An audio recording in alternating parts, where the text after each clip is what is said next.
नमस्कार मंडळी, लग्नानंतर होईलच प्रेम या मालिकेचे पुढील येणारे नवनवीन भाग पाहण्यासाठी आपल्या चॅनलला सबस्क्राइब करा। तर मालिकेच्या पुढील भागामध्ये आपल्याला बघायला मिळणार आहे की मालिनी नंदिनीला विचारत आहे की काव्या तर तुझी लाडकी बहीण आहे, मग ती सगळ्या गोष्टी तुझ्यासोबत शेअर करत असेल।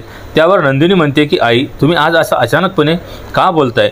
काव्याबद्दल तुम्हाला कोणती गोष्ट जाणून घ्यायची आहे जी काव्या तुम्हाला सांगत नाही? त्यावर मालिनी म्हणते की नाही ग नंदिनी, मी सहजपणे तुला विचारत आहे। तर नंदिनीला काहीतरी संशय येतो आणि ती म्हणते की काय झालं आहे, काय गोष्ट आहे आई?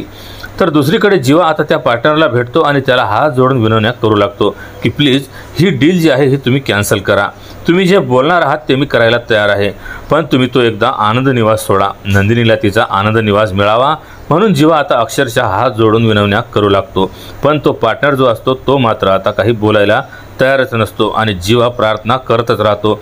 तर इकडे घरामध्ये आता मालिनी पार्थला विचारते की काय रे, दिवसभर कुठे होतास तू? काव्याला शोधत होतास का? तर पार्थ म्हणतो की हो नाही, मी त्यांना किती शोधत आहे तरी त्या मला भेटतच नाहीत, कुठे असतील माझ्या काव्या?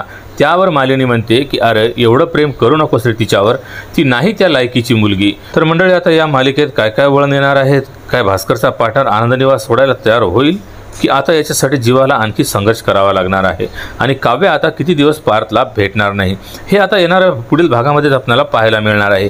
त्यासाठी पुढील भाग नक्की बघा आणि हा व्हिडिओ जर आवडला तर व्हिडिओला लाईक आणि चॅनलला सबस्क्राईब करायला विसरू नका।